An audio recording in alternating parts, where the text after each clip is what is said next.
Hello, everybody, and welcome to the Friends and Music Podcast. Today I'm sitting with Sean. Sean, how are you doing today, man? Good. How you doing, Blair? Dude, I'm so good. I appreciate you asking. Thanks for having me. Yeah, dude, of course.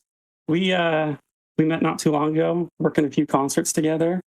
It's been fun getting to know you and learning about your bands that you're part of and what's coming out for you. I'm excited for you guys, so we'll get into that. But first, people need to know about you. We need to get into the nitty gritty. Oh, absolutely. Yeah. What's your favorite band? Oh man, just right off the rip with the favorite band. Yeah. Damn, it's hard. I mean, I have a lot of influences from like 80s rock and probably my favorite band and biggest influence was Van Halen. Nice. Really a big fan of the I like both versions of Van Halen. I'm not like stuck on Hagar or Roth, but I mean, there's just something electric about the early Van Halen albums.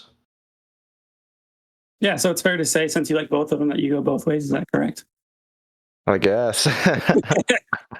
So would that be like if you could join any band in the world, current, former, would that be the band that you would join? No, Which one would that I don't be? think it'd be the one I would join. I think if I wanted to join a big artist now, I would want to play for like a country artist. Oh, really? Yeah, I think that would be the most like, I think that would be the most lucrative route for me to take.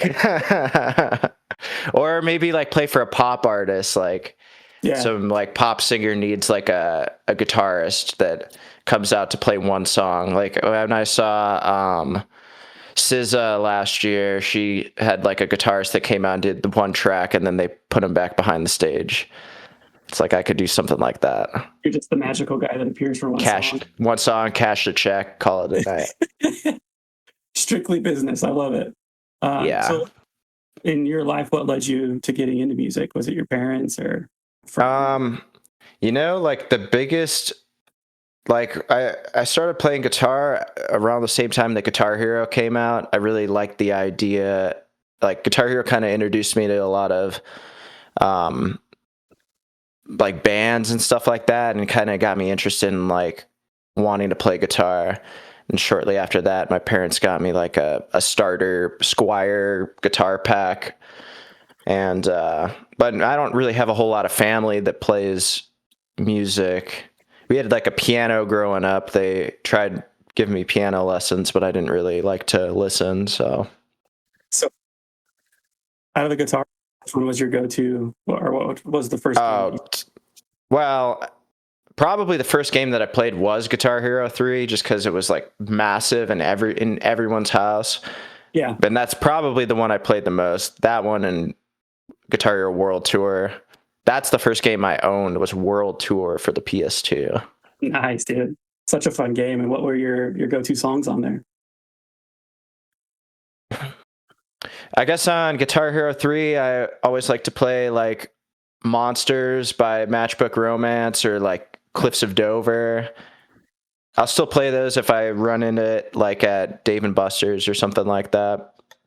And then man, I'm trying to think of what was on the other one. I always like to play like Mr. Crowley or like Rebel Yell. Those were good. Yeah, dude. Do you still have a Guitar Hero? I do have it for the Wii. I don't play very many video games these days, but we break it out like once a year. Yeah, dude. Let's do it, man. I'm on my way. Let's go. Yeah, I do have two guitars, so. Oh, dude, I'm down. Can you do the orange button? You the orange button guy? Play on expert? Oh yeah, absolutely. Yeah. Oh, so what about Rock Band? Did you ever get into that? I liked Rock Band, but no, I didn't get into it like I did Guitar Hero. Guitar Hero was definitely like my game, and I'm pretty stoked. It looks like they're going to be putting out a new game, or they're developing a game right now that's going to be more like the same type of buttons as the other one, not like that game that came out like a handful of years ago where they changed up like the guitar. Yeah, that I didn't buy that. That I thought was kind of dumb.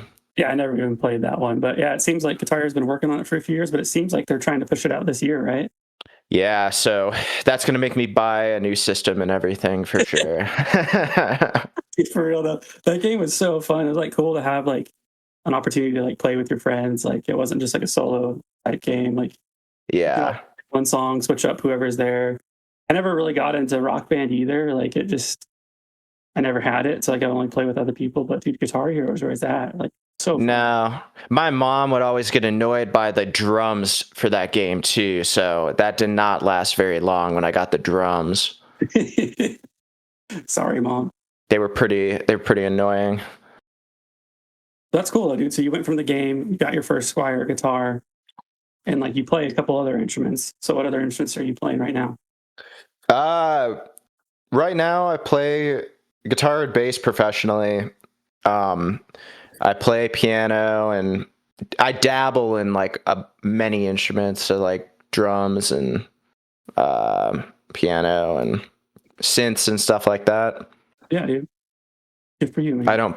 don't play much of the like ones you got to blow into. I'm not good at those, like trumpets and stuff like that. So you got your Squier guitar. So how long was it until like you started playing with other musicians or played in a band or and how old were you when this happened? uh, I got my guitar when I was 10 years old, Okay. and I took some lessons a couple of years at like maybe a year into playing. I started taking lessons from this guy that we knew, and then moved on to taking lessons from somebody else. My first couple gigs when I started playing though, where I was playing at church, we would play like uh, every Sunday. At one point, I was playing like every Sunday growing up at church, and then we would play at like youth groups and stuff. And those were kind of like my first gigs, and that really like I had to get really disciplined. It wasn't like I was going and screwing around at a bar or screwing around at like a gig. Um, Sunday morning, a bunch of old people are in there. You can't just be cranking amps and like Yeah. being obnoxious. So it actually, like, even before I started playing at bars, I probably played over 50 like services. Dang, dude. So I already had like a lot of experience playing in front of people where people are really like paying attention to what you're doing because it's boring and people are zoning out and it's early in the morning, you know. Yeah. So But go ahead. Sorry. but yeah, so that kind of was the start of it, and then like a couple years into playing, I got linked up with a couple of guys locally, and I joined like their like cover band. And what were the cover songs? Like what kind of band was this? Yeah, we played like I don't know, it's just like rock, like 2000s rock, Blink-182, like stuff like that. Pretty much the same stuff I play in cover bands now is the same stuff I played in cover bands when I first started playing. I'm so glad that that didn't fade away. Those songs are still relevant. I love it. They are. What's your favorite cover song to play? I don't know. Don't even know. I guess like I don't know. I like playing some of this country stuff. You're going a little Western now, are you? I don't know. It's just like fun for those types of shows, Yeah, that's cool, man. I wouldn't have guessed that about you, to be honest. Like, it seems like you're like in the rock realm. And so, like, I yeah, am. I don't even listen to country. It's just like I just end up playing in these bands. It's like it's all kind of new to me. yeah, But yeah, I like doing that. I like playing like if I'm playing guitar in a cover band, I like doing like the 80s rock. It's fun and fast. yeah, for sure. What I'm really curious about is, we've had a lot of musicians on here, people that, play in bands, tour with bands, but you're like the first like professional musician where you can just go and play with the band. So like, what's that like, going to a show, learning somebody else's music and just showing up and being able to play their songs? Yeah, I mean, that's taken a lot of practice. And I think that kind of goes back to like when I first started playing like with the churches and stuff is like you're playing with a different band every week. It's like a lot of that was volunteer based. So now when I go play with like an original act, they get hired to fly out and play like 1 or 2 shows with the band. And I mean, you just have to be really tight. Like they'll send me like whatever they have, like the songs, and like sometimes I get click tracks in advance, and it's just like just get super tight on the click track and then fly out, and then usually have one rehearsal, if that, Yeah. before a show, and just run the rehearsal. And yeah, it's just a lot of like gotta. I don't know. I'm usually pretty anxious about it until I get into the mix, you know. Dude, that totally makes sense. And like for anybody that hasn't played live music, I mean, like the bands that I've played with, you like we play the songs over and over and over again. Like you create that unity. Now, like I've never played Right.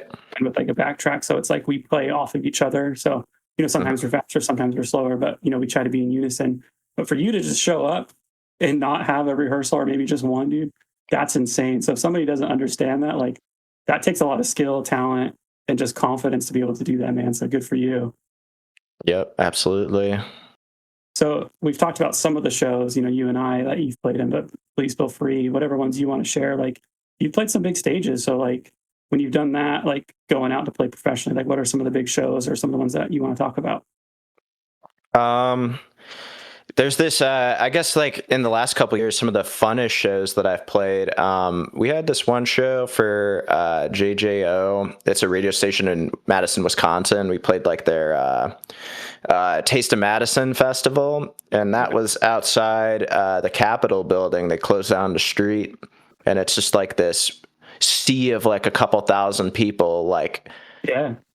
looking right at the Capitol from the stage. So it's like we come out of the trailer or whatever and walk out on that. It's pretty cool sight to perform to, Yeah. That was a pretty fun one. And then we have this in the Midwest in Flint, Michigan. There's this venue called the Machine Shop, which is pretty iconic. Yeah. And especially like growing up in the Midwest, I get a lot of like people talking about the Machine Shop, and you really hear it a lot in the scene and stuff. And I got to like headline the Machine Shop last summer, so that was pretty good with Otherwise. Dude, that's awesome. So that's a fun one. It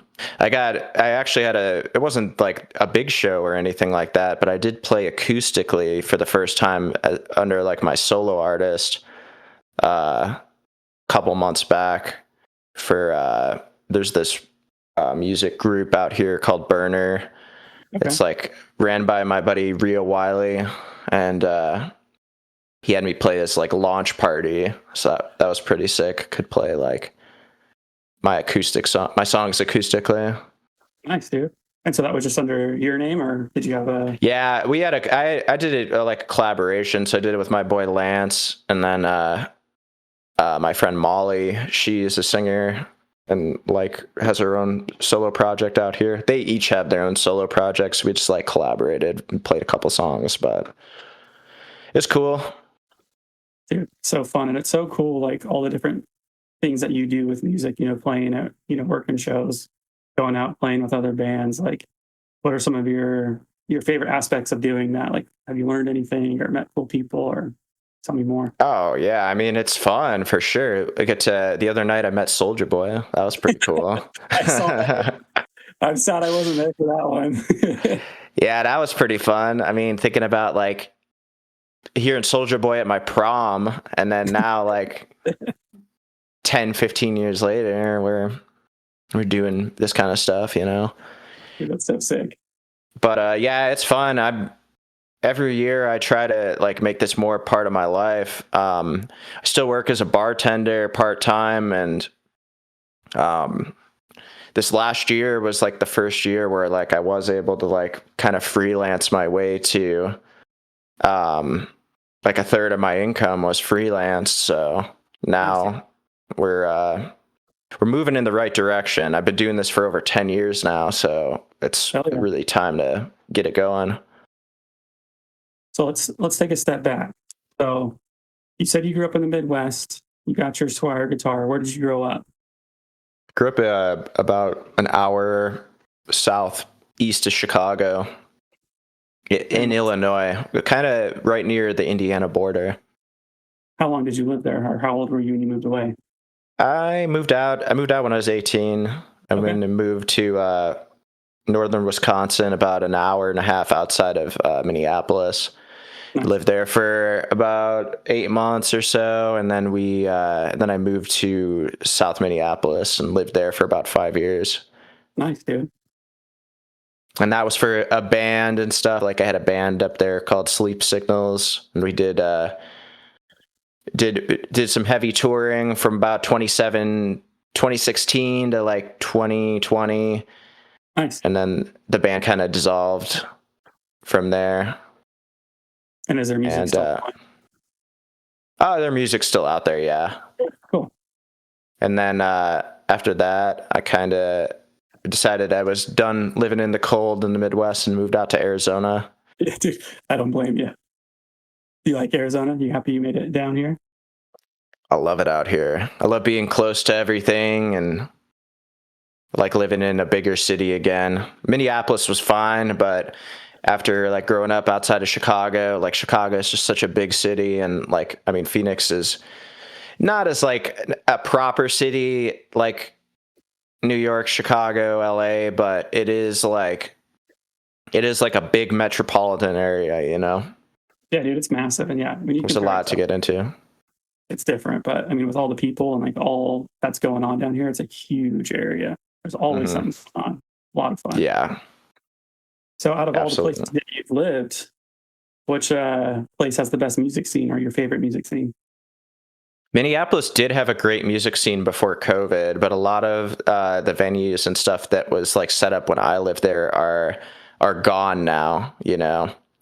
And the scene has changed a lot. Like there were a lot of bands and a lot of like bands, especially in the active rock scene, like kind of what I was in when I lived there, but a lot of them never really recovered from that. And I mean, my band didn't recover. My band kind of dissolved.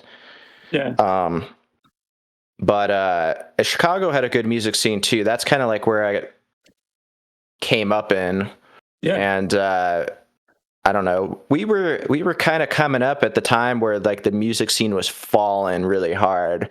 So we had a couple years where we were really doing well. We were able to get like a couple hundred people out to our shows, and like nice.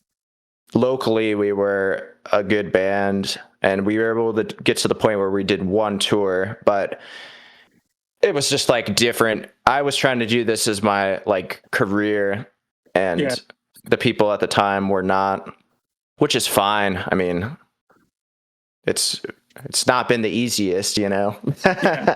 I'm sure at the time But it's, but people don't realize that when you have a group of musicians, like you don't always have the same goals. You're all trying to do something different, so it's hard. right, and everybody was young at the time too, so it's like Yeah, your aspirations change and all that. yeah. What was your band in Chicago? That band was called Within the Trenches. Ooh, that's a good name, dude. Who came up with that? Yeah. I don't remember exactly. On allegedly, I don't know. I don't know. I think pretty sure I own the percentages of that act still, so I'll say myself. But And the other guys are listening. Maybe y'all wrote some of that too. is there recordings of that band that we can hear? Yeah, that See? band is still on Spotify. That was like back when everybody used CD Baby, so I like put that up for life. So Nice, that's dude. still up. I wouldn't recommend going to listen to it. Listen to my new music. Only the old, only the It's Chicago. good. It's just like a metalcore band, though, you know? It's like definitely 2016 metalcore, whenever that came out. Right, dude. I'm putting that in the notes. That's the band to listen to. Everybody has to go listen to them. What I'm curious about is when I think Chicago, like, kind of a little bit more current type music, like after Alkaline Trio and stuff like that. I think I like the emo pop punk wave of like Real Friends, Knuckle Puck. Did you ever Hmm. get into that type of music when you were there, or was that after you left? Well, I remember like Knuckle Puck was working on like records at the studio, one of the studios that we would work with there. Yeah. My longtime buddy Nick Nativo, that he used to record bands out in the South Chicago area, because we were definitely more in like the metalcore scene. Yeah. So he did like Oceana's records, Nice. that was like he had like collaborations with Joey Sturgis and like that whole scene. So we always recorded with Nick, but yeah, there was this other studio out there that would do all the pop punk stuff. But so I was definitely aware of it. Yeah. You know, that was like really hot. I wish that we just started a pop punk band. Touring with them right now if you did. I know, right? But I was still a little young for that at the time. That was the thing, is like I was in these bands playing bars when I was like 15 years old. Yeah. So there were definitely like situations where I didn't get taken as seriously, you know, which is understandable. Like these guys are all like trying to make it go. Yeah. I'm just this little kid running around that could play, but you know. And you're still doing it. Yeah, exactly. And so it sucks that you didn't get taken serious or given a shot, because if you been given it, dude, you would have ran with it for sure. Right. But it is what it is, you know. Yeah. And so you mentioned it when you were talking about playing some of your favorite shows, but the band Otherwise, you want to talk about that for a minute? Yeah, sure. So Otherwise, so I left my band Sleep Signals in 2020. We just everybody was kind of just going their separate ways. We didn't know how the world was going to come back and all that bullshit. And I was like wanting to move out of Minneapolis and like get somewhere warmer. So I packed up everything, sold basically everything I owned, and moved out here. And I was trying to get stuff going for a while. It was kind of like that post-COVID time where some people were uncertain about going out and all that. So it was like about a year out here, and I didn't have much going on yet.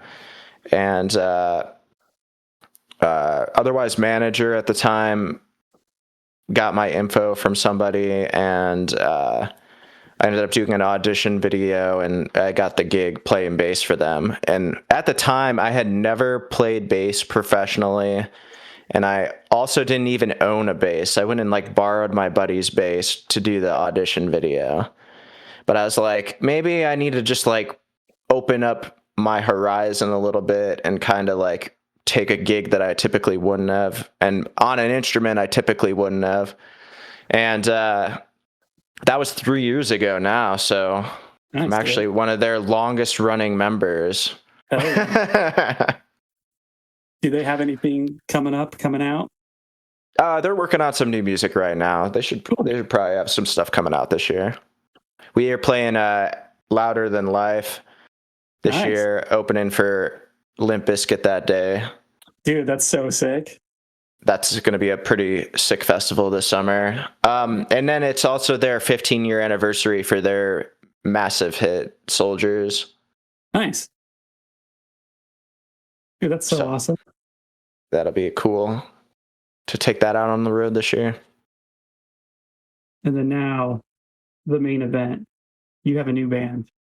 I'm not going to even say the name. I want you my new band, Lay Palms, is coming out. Well, it's announced now, but Lay Palms, we're dropping our first debut single, Second Chance, on April 10th. So that will be this Friday if you're hearing this on Wednesday. Yep. That's it. That's all you're going to say, dude? You're not going to say how this came, all the hard work you've put into it? All the hard work. I mean, it's been months in the making. So it like this project basically started off like I had a bunch of demos that I was going to take into the studio and like write a record for my solo project. And my solo project, I've been at the point where like I sing and I produce everything on it, but I was like, man, what I'm really missing is like that singer. I'm not much of a singer. I can do like harmonies and I can do all that. I've always been like the person backing the vocalist in all my bands. Yeah. But I am a better player than a vocalist. So I was talking to my buddy Vulcan. He's in a band from Vegas called The Guilty Party, and he's always been sending me tracks and stuff like that. So I was like, okay, dude, he was like, oh, let me get my vocalist to hop on like one of these songs that you got. Like he heard my demos, and I was like, all right, sounds good. I'll send you an instrumental. And I hadn't even talked to Seth very much. We had played a couple shows together, but you know how it is, like when people are playing shows, like if they were playing right before us, like we're getting ready for the show and they're already on stage, you know? Yeah. So never really exchanged many words, just like maybe what's up or something like that. And then, so anyway, I sent him the instrumental, and like within a day I get the song back, and they kept some of my melodies on it, but they really like took the song from like 80% to 110%. Nice, dude. And I was like, okay, I think that I need to like put my ego to the side and like kind of run with this, because this is sounding really good. And I think we actually got something here. So I contacted Chris Collier in Chicago, in not Chicago, in Las Vegas. He's a producer for like Korn and White Snake and just like the Lynch Mob stuff. And he just did Mick Mars' new album. Nice. And I was like, Chris, I know I'm a small artist, but what do you think of this stuff? And Chris was fucking awesome. So mixed it all up for me, and then I was like, yeah, we definitely got something, guys. Like let's talk about doing this more. So the last 4 months have just been building this product and like coming up with the designs, and I completely rebuilt my team from the bottom. Yeah. I've done every time I have a new band, I feel like I have to completely rebuild the team, and this time like we have the strongest team we've had. Cool. The players are really good. Everyone is top tier. Producers, photographers, all top tier. It's just like a really good brand. So I'm looking forward to putting it out and seeing what we can do. We really want to shake up the space. Well, I think it's cool, man, as you're saying that, you have all these good people in your corner working with you, part of the team, but you're overlooking the fact of like how much you put into it and like how much you do. Yeah, you have other people helping you do, but like this has been your life for the last few months, and you've poured everything that you can into it. I mean, like you're still working, doing what you need to do, but it seems like outside of that, this has been your baby. It's been your priority. Oh yeah, absolutely. And I mean, it feels like I have 3 full-time jobs now, and the band has become one of them over the last couple months. Yeah, I do. And somehow you're juggling it all. So good for you for doing that.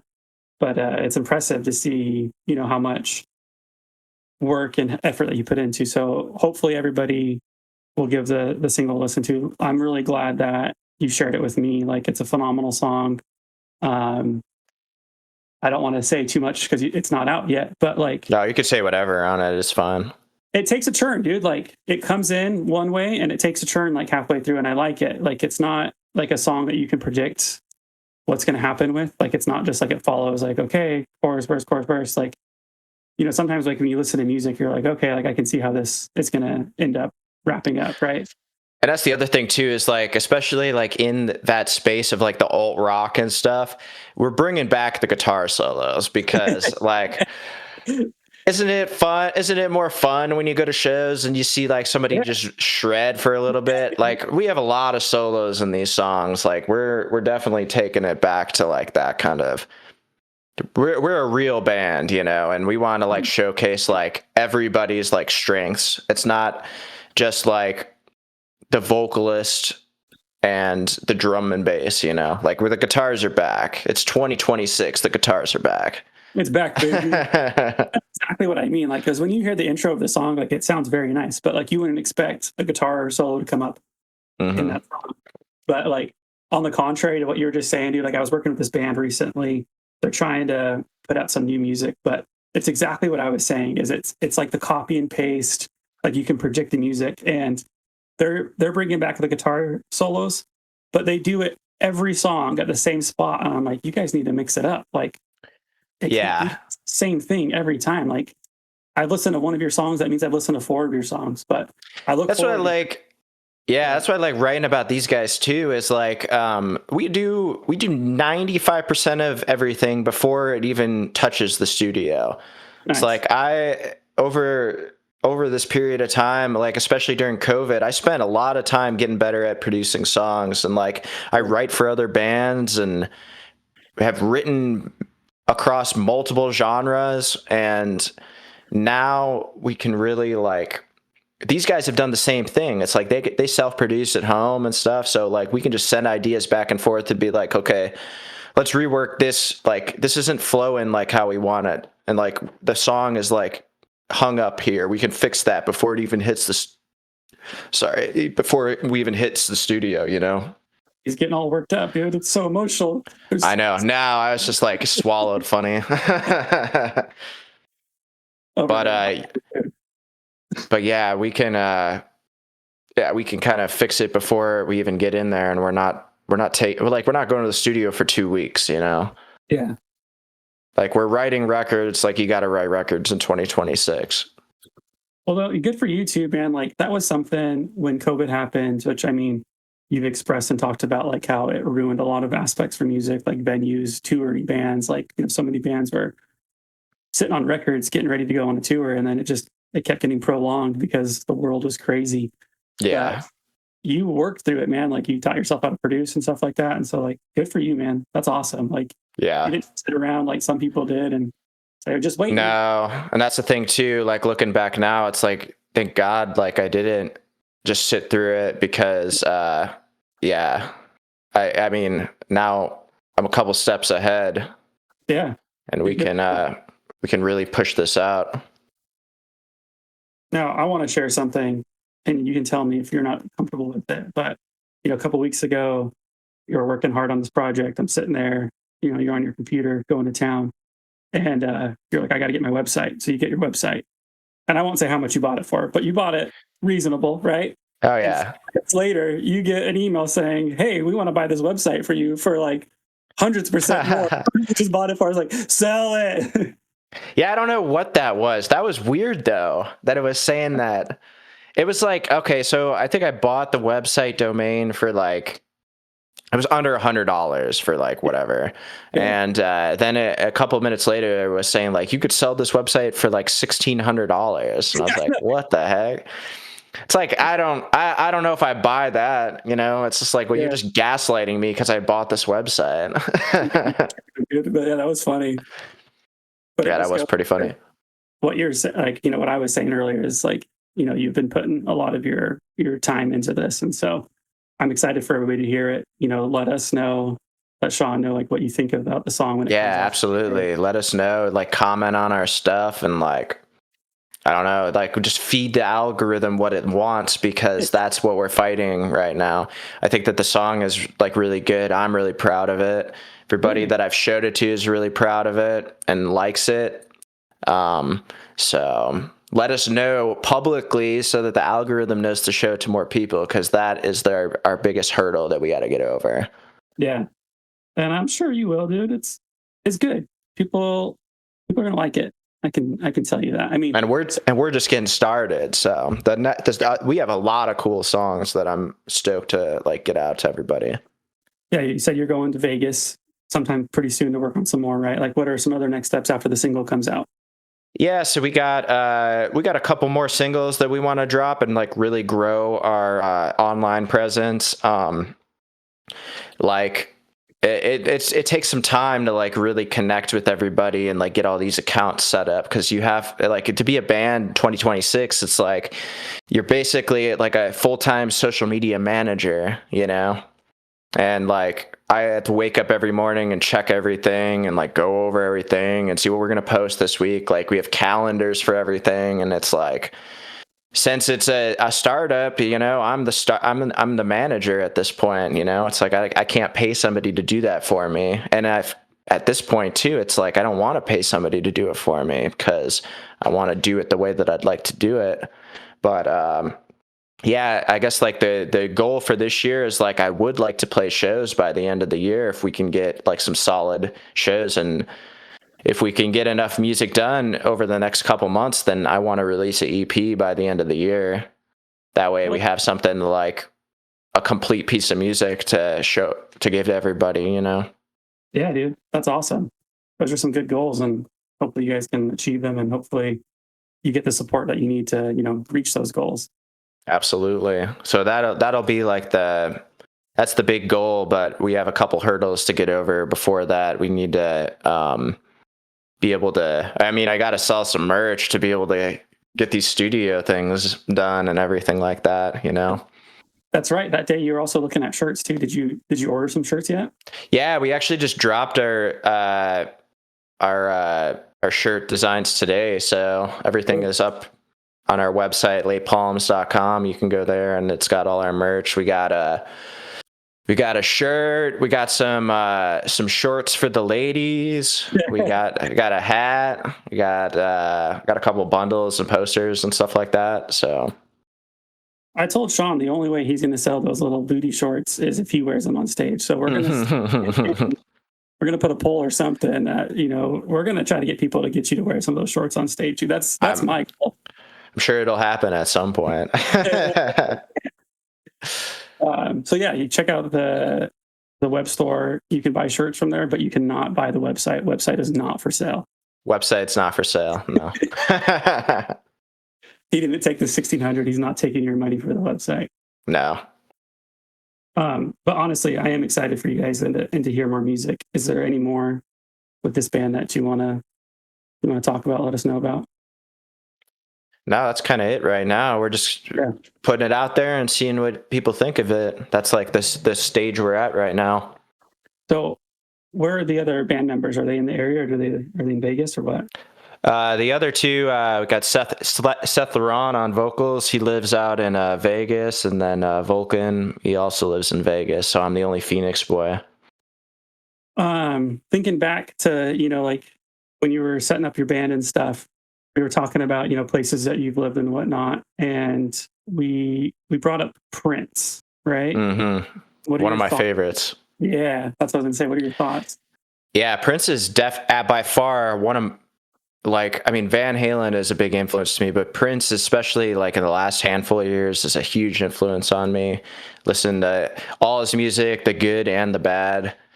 Yeah. And I guess there's just like when living in Minneapolis, you hear a lot about Prince since he's like by far the biggest musician ever come out of Minnesota. And I would hear stories like my buddy's wife would if you knew somebody that knew Prince, you would get like messages like, oh, hey, Prince is going to have a concert at his house tonight. And there'd be like 200 people and you just get the invite and you head there.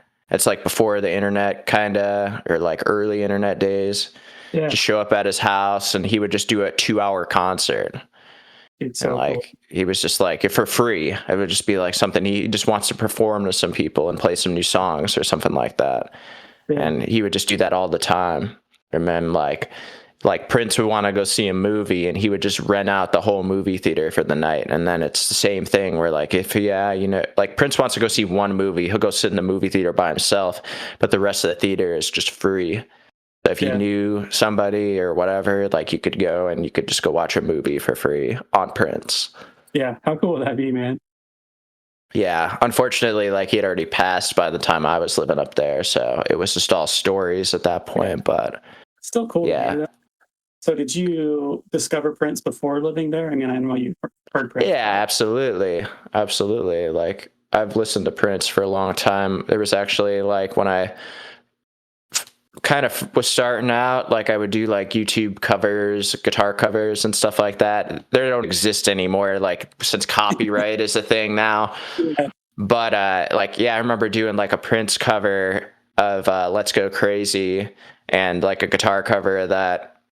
And it's actually how I got my first strike on YouTube, because I copyright Prince, and Prince was that's a big no-no when it comes to like copyright law. He would go and claim everything. Yeah, you gotta watch out for the big artists.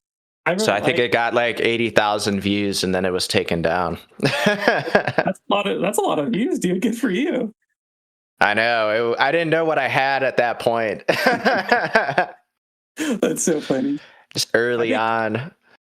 I think it's really cool, like being in an area where a band or an artist is from, because then it like helps you for me at least, like understand the music or like see what they're seeing. So you're like, oh, I can kind of, see where some of the influence comes. And I really like when I travel around to listen to music for like where I'm at. Like, if I'm in an area, so I turn on a band like, oh, they're from here, or like they recorded this Yeah. album.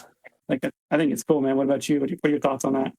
Yeah, definitely. I even think of like songs that I've written at different points too, and then to go back and like visit these places later, and then I'm like, okay, let's listen to how does this sound for me now driving around here.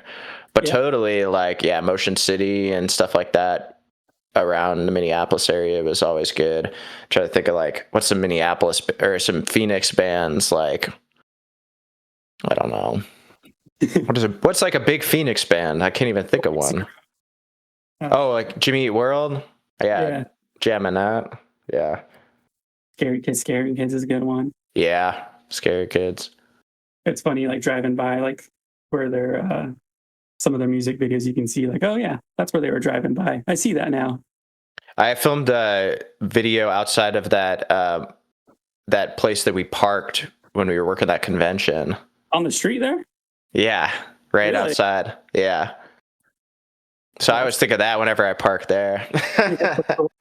I went to a show last week at the Van Buren, so I walked right by the spot you're talking about. So I'll have to share that. That's sick. Yeah. I'm glad you brought up Motion City Soundtrack though. Like, did you ever see them when you were there? No, I wasn't as tapped in like that when I was Yeah. living there. That's what's hard, man. Sometimes I've lived in places like I was in Seattle for a few years, and I never saw MXPX when I was there in Washington. And like, I regret that. But like, Yeah. I think they might have had one show, but sometimes it's just like the timing doesn't work out because like I did see After the Burial living there. That's cool. Yeah. Do they got like some really cool venues? I mean, I know nothing about that area, so there's some. Like, Yeah, they got some iconic. Well, yeah, I guess the most iconic venue in Minnesota is First Avenue, okay. and that has been played by plenty of iconic people. It's a venue where you go, and they have like stars on the side of like people that have played there, and Prince is the only gold star on them. Yeah. Yeah, that's a cool one. They have this other one called I can't think of what it's called off the top of my head. There's some other like old venue there that's really classic that I got to play one time. It was really cool. I opened for Jonathan Davis there one time at a venue in Minneapolis, and it was like that was pretty cool.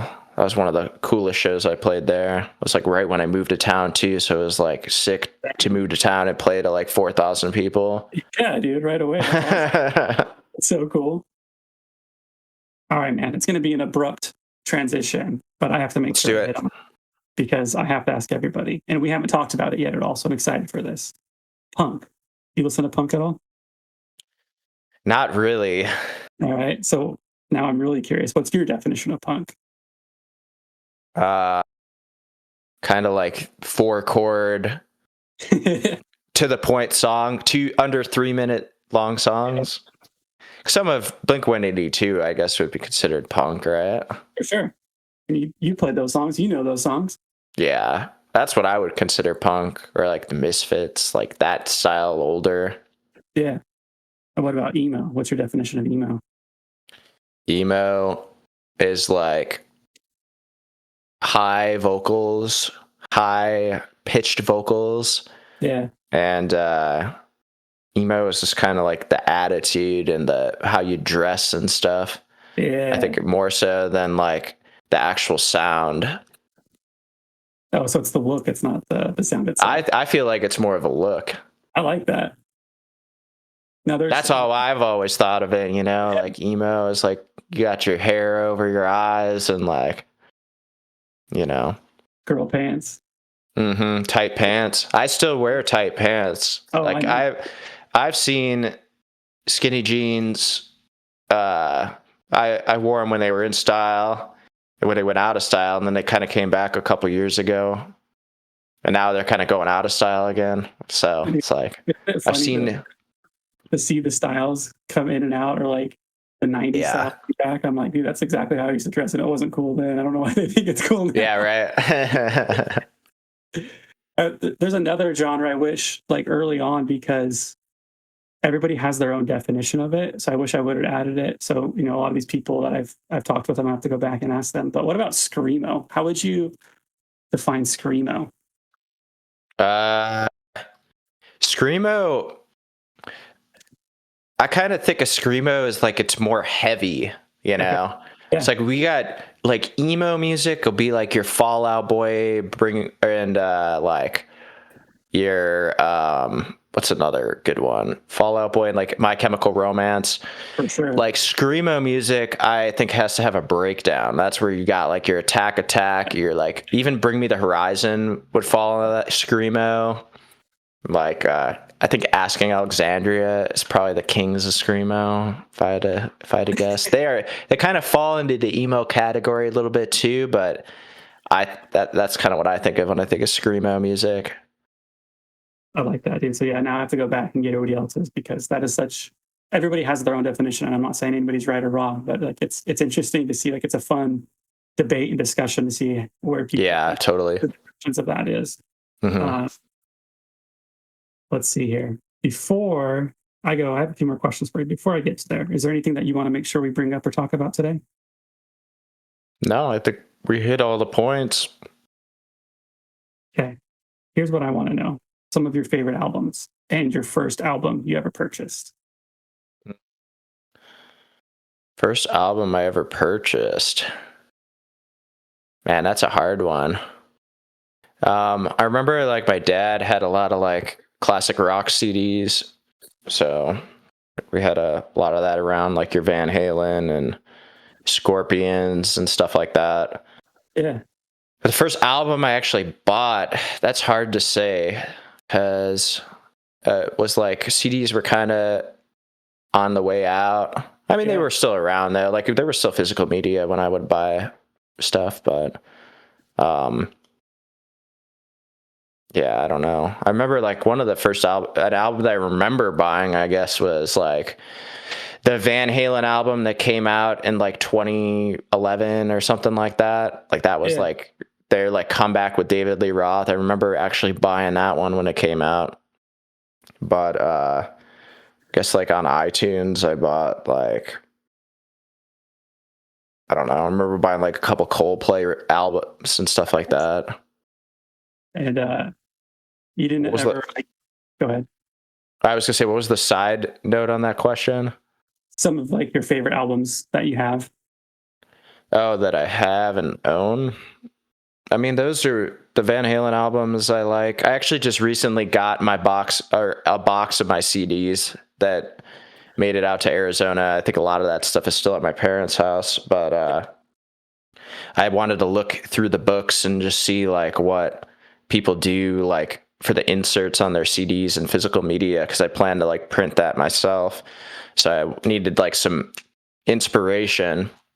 So I was looking through like I had like Green Day. I remember this one time like my dad's friend gave me a stack of CDs and it was like some Ozzy Osbourne. It was like some Green Day records and like just all stuff that he thought I might be interested in. So I remember like the No More Tears record I really liked. Nice. And like I had like Dookie and Nimrod Green Day records. Those were like things that I had out when I was a kid. Yeah.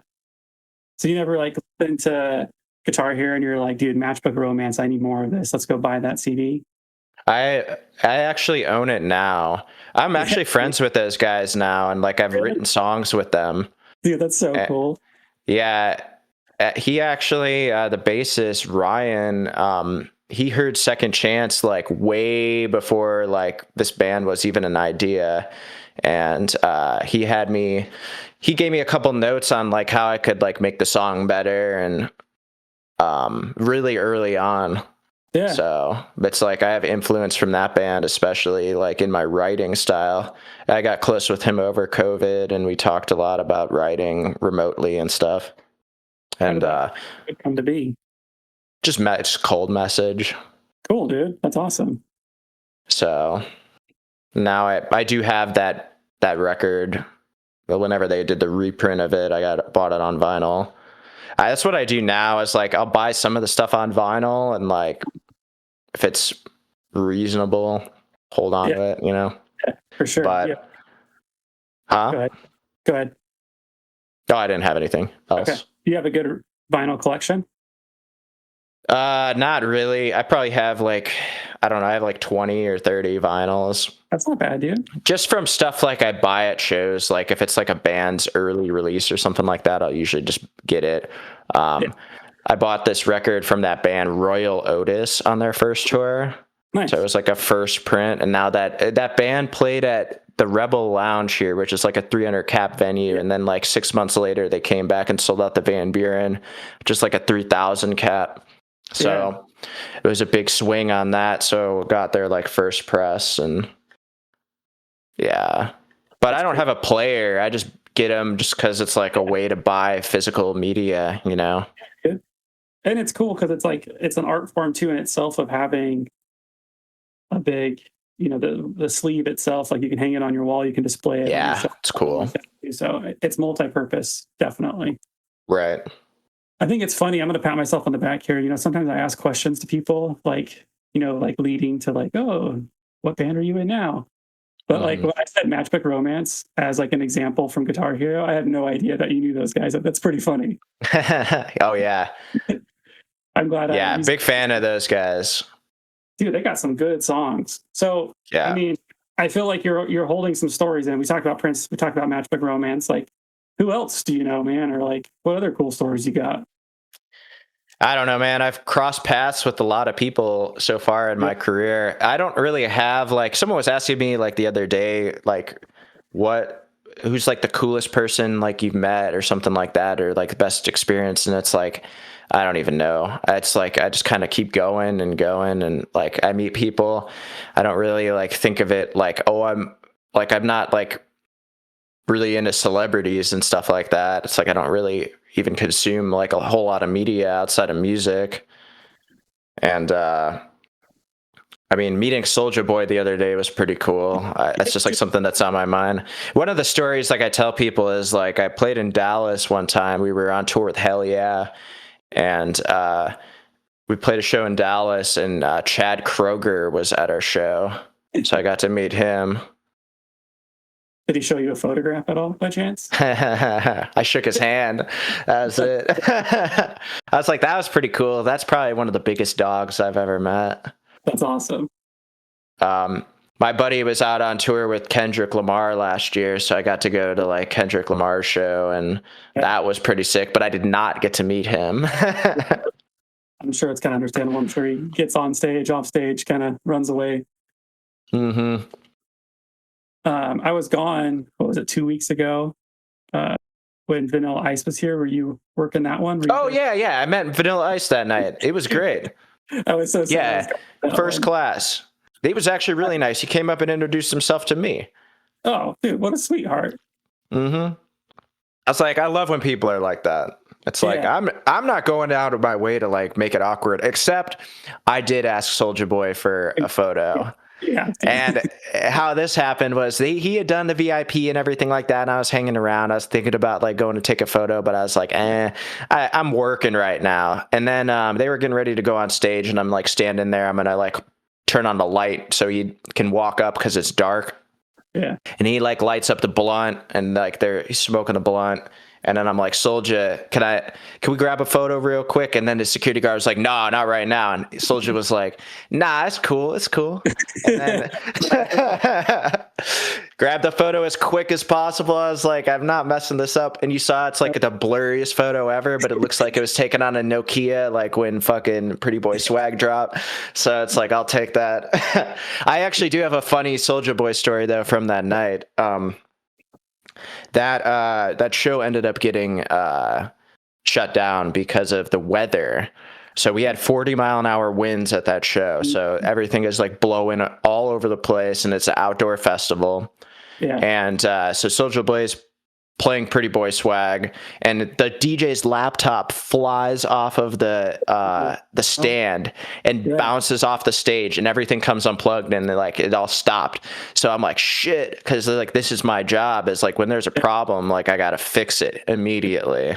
And so I run up there, and I'm like, oh shit, I get this laptop and put it back up on the thing, and I'm like, I'm gonna tape it down for you. So I go and like get a bunch of tape, plug it all back in, and it's like 2 minutes later, and tape down his laptop, and I'm like, all right, here we go. And then they start the song back over again. He runs it back again.